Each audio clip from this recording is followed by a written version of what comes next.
Hello বন্ধুরা, কেমন আছো তোমরা সবাই? আশা করছি তোমরা সবাই খুব ভালো আছো। প্রত্যেক দিনের মতো আজকেও নিয়ে চলে এসেছি বেশ কিছু কিচেন টিপস, যেগুলো জানা থাকলে আমাদের সংসারের কাজগুলো হয়ে যাবে অনেকটাই সহজ, বেঁচে যাবে সময়, পরিশ্রম, মাসিক বেশ কিছুটা খরচা। আজকে সেই রকমই বেশ কিছু জানা অজানা টিপস তোমাদের সাথে শেয়ার করবো, যেগুলো দেখলে আমাদের প্রত্যেকের উপকার হবে। চলো তাহলে ভিডিওটা শুরু করা যাক। দেখো বন্ধুরা, আমরা যখন অনেক সময় হয় ভাত করি বা ডাল সিদ্ধ বসাই বা খিচুড়ি রান্না করি, অনেক সময় হয় পাত্রটা যদি একটু নিচের দিকটা হালকা ধরনের থাকে না, তাহলে নিচের দিকে কিন্তু অনেক সময় হয় পোড়া লেগে যায়। তো যদি এরকম ভাবে পোড়া লেগে যায়, তাহলে ভাত বা ডাল বা খিচুড়ির মধ্যে একটা এতটাই পোড়ার গন্ধ থাকে, যেটা কিনা আমরা উপর থেকে খেয়ে নিলেও, হয়তো নিচেরটা বেশ খানিকটা ফেলে দিলেও কিন্তু সেই পোড়া গন্ধটা থেকেই যায়। তো এই পোড়া গন্ধটা কিভাবে ছাড়াবো? এতটা ভাত বা তরকারি বা যাই আমরা রান্না করতে বসাই না কেন, সেটা যদি পোড়া লেগে যায়, সেটা তো আর ফেলা সম্ভব না। তার জন্য এখানে আমি নিয়ে নিয়েছি একটা পেঁয়াজ। তবে ভাতের যে পোড়া গন্ধটা, সেটা কিন্তু কিছুতেই যেতে চায় না। এই ছোট্ট সলিউশনটা করলে কিন্তু অনেক সহজেই এই পোড়া গন্ধটা চলে যাবে। তার জন্য এখানে একটা পেঁয়াজ নিয়ে নিয়েছি। পেঁয়াজটাকে প্রথমে সামনে পেছনের মোটা অংশটা কেটে নিয়েছি। এবার খোসাটা ছাড়িয়ে নিয়ে ভালো করে ধুয়ে নিয়ে ৪ টুকরো কি ৬ টুকরো এরকম বড় বড় টুকরো করে নেব। আর যদি প্রচুর পরিমাণে পুড়ে যায়, তাহলে কিন্তু আরো একটু বেশি করে পেঁয়াজ কেটে নেবে। এখানে তবে আমার একটা পেঁয়াজই যথেষ্ট।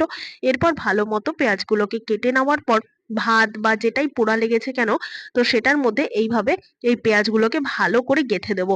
তবে এরকম ভাবেই দিতে হবে যাতে বেশ খানিকটা এরকম ভাতের ভিতর পর্যন্ত ঢুকে যায়। তারপর ঢাকনা দিয়ে ১৫ থেকে ২০ মিনিট রাখলেই খুব সুন্দর মতো কিন্তু পোড়া গন্ধটা অ্যাবসর্ব হয়ে যাবে। তো কিভাবে অ্যাবসর্ব হবে? পেঁয়াজের মধ্যে যে একটা ঝাঁঝালো গন্ধ আছে, সেই গন্ধটাই কিন্তু এই ভাতের মধ্যে থেকে যাবে। আর পোড়া গন্ধটা কিন্তু পেঁয়াজ অ্যাবসর্ব করে নেবে, যার ফলে যতটাই পোড়া থাকুক না কেন, নিচের দিকে যদি আমরা ফেলেও খাই, উপর দিকের ভাতগুলো কিন্তু একেবারে ফ্রেশ গন্ধ থাকবে, কোনো রকম পোড়ার গন্ধ থাকবেই না।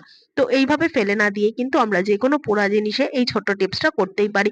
ভালো লাগলে টিপসটা সবার সাথে শেয়ার করতে ভুলবে না। দেখে নাও পরের টিপস। বন্ধুরা, এই গরমে কিন্তু আমরা কম বেশি প্রত্যেকেই আম খেয়ে থাকি, কিন্তু আম যখনই বাজার থেকে কিনে আনবো, তখন এই সমস্যাটা কি কখনো হয়েছে যে আম আনার পরপরই আমরা কেটে খেয়ে নিয়েছি? না বন্ধুরা, কখনোই বাজার থেকে আম আনার সাথে সাথে কেটেই কিন্তু খেয়ে নেবো না। অন্তত আম কেটে রেখে ১৫ থেকে ২০ মিনিট আমাদের অপেক্ষা করতে হবে, কেননা আমের এই যে বোটার দিকে আছে যে কষটা, সেই কষটা কিন্তু খুব সহজে আম থেকে যেতে চায় না। তো দেখতে পাচ্ছ, এই আমের গা বেয়ে কিন্তু বেশ খানিকটা কষ পড়েছে। আর এই কষটা কিভাবে আম থেকে ছাড়াবো? এটা খেলে কিন্তু অনেক সময় আমাদের যেকোনো ধরনের ঘা বা কোনো কিছু ফোড়া-ঠোড়া হলে কিন্তু সেগুলো প্রচুর পরিমাণে পেকে যায় এই আম থেকে।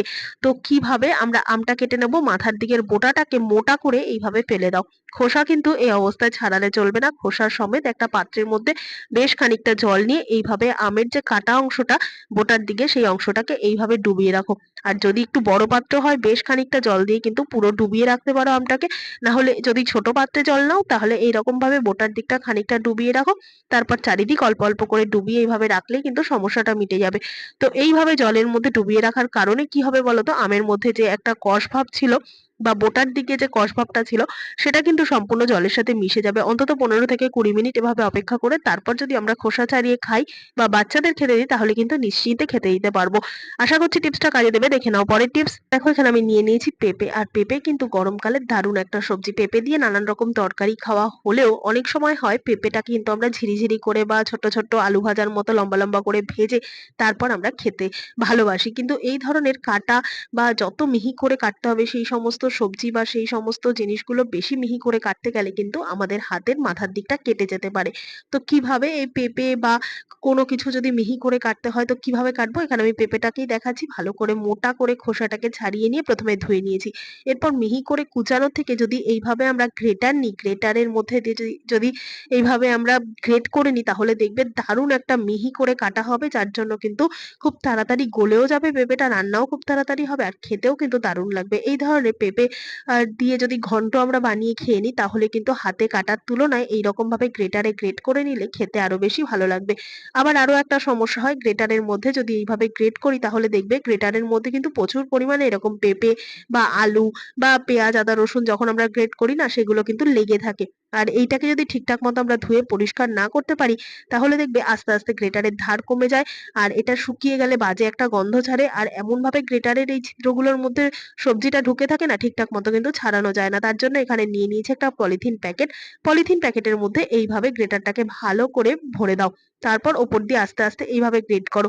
তাহলে দেখবে সুন্দর মতো গ্রেটারটা কিন্তু পরিষ্কারও থাকবে আর খুব সুন্দর মতো কিন্তু আমাদের পেঁপেটাও গ্রেট করা হয়ে যাবে। দেখতে পাচ্ছ গ্রেটারটা কিন্তু একেবারেই পরিষ্কার রয়েছে। আর গ্রেটারের মধ্যে কোনো রকম সবজি বা আদা পেঁয়াজ রসুন যদি এইভাবে লেগে না থাকে তাহলে ধারটাও অনেকদিন থাকবে আর সবজিটাও কিন্তু সুন্দর মতো গ্রেট করা হয়ে গেছে। তো একেবারেই চিন্তার বিষয় নেই যে প্যাকেটের মুড়ে গ্রেট করলে পরে ভালো মতো গ্রেট হবে না, একেবারেই না। দেখতে পেলে সুন্দর মতো গ্রেটও কিন্তু হয়ে গেল। তো আশা করছি টিপসটা কাজে দেবে। দেখে নাও পরের টিপস। তো বন্ধুরা আমরা যে কড়াইতে রান্না করি সেই কড়াইতে কিন্তু একটু যদি খাবার পোড়া লেগে যায় কিংবা তেল যদি একটু বেশি সময় পর্যন্ত গরম হয় সেক্ষেত্রে দেখবে বন্ধুরা কড়াইটা কিন্তু এরকম পুড়ে যায়। আর পুড়ে যাওয়া কড়াই আমাদের কিন্তু মেজে ঘষে পরিষ্কার করতে তুলতে আমাদের অনেকটাই হাতের কষ্ট হয়। হাত দিয়ে বেশি ঘষাঘষি করে তুলতে গেলে হাতের চামড়া নরম হয়ে যায়। তো এরকম নানান রকম সমস্যার মধ্যে আমাদের পড়তে হয়। আজকে খুব সামান্য একটা জিনিস দিয়ে কড়াই পরিষ্কার করা দেখাবো, যার জন্য হাত লাগানোর একেবারেই প্রয়োজন নেই। তো দেখতে পাচ্ছ কড়াইটা কিন্তু আমার পোড়া। এবার এই পোড়া কড়াইটার মধ্যে আমি দিয়ে দিলাম বেশ খানিকটা পরিমাণ জল। যতটা পর্যন্ত পোড়া আছে ততটাই জল দিলাম।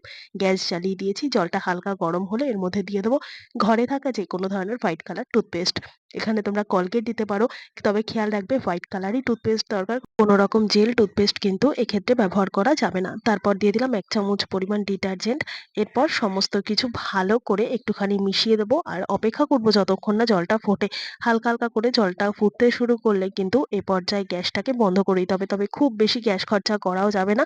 সমস্ত দিক কিন্তু খেয়াল রাখতে হবে। যেরকম হাত দিয়ে জোরে ঘষাঘষি করে পরিষ্কার করব না তেমনই গ্যাস খরচাটাও কিন্তু বেশি করলে চলবে না। তো যেহেতু এই ডিটারজেন্ট আর কলগেটটা দেওয়া রয়েছে তো এর মধ্যে যে একটা ক্লিনিং এর ব্যাপার আছে এই গরম জলের মধ্যে কিন্তু খুব সুন্দর মতো পরিষ্কার হয়ে যাবে। এরপর দেখো বন্ধুরা হাতার সাহায্যে এরকমভাবে জলটা একটু নাড়িয়ে চাড়িয়ে দেওয়াতেই কিন্তু সুন্দর মতো সমস্ত পোড়া জিনিসটা কিন্তু হালকা হতে শুরু করেছে আর জলের মধ্যে কিন্তু সমস্ত পোড়া ভাবটা উঠে গেছে। এরপর যেটুকু রয়েছে সেটুকু কি করব হালকা একটা স্টিল উলের সাহায্যে হালকা, হালকা এইভাবে ঘষে নিলেই কিন্তু উঠে যাবে।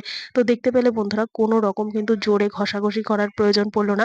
আর সমস্তটাই কিন্তু হালকা একটুখানি ঘষাঘষি করাতেই কিন্তু উঠে গেল। আর যেহেতু কলগেট আর ডিটারজেন্ট একসাথে রয়েছে তাই কিন্তু খুব সুন্দর মতো মাজা ঘষার ঝামেলা ছাড়াই কড়াইটা খুব সুন্দর মতো পরিষ্কার হয়ে গেল। তো এইভাবে যদি আমাদের একটু, একটু করে কাজগুলো কমিয়ে নিই তাহলে কিন্তু কোথাও গিয়ে বেশ আমাদের অনেকটাই সুবিধা হচ্ছে।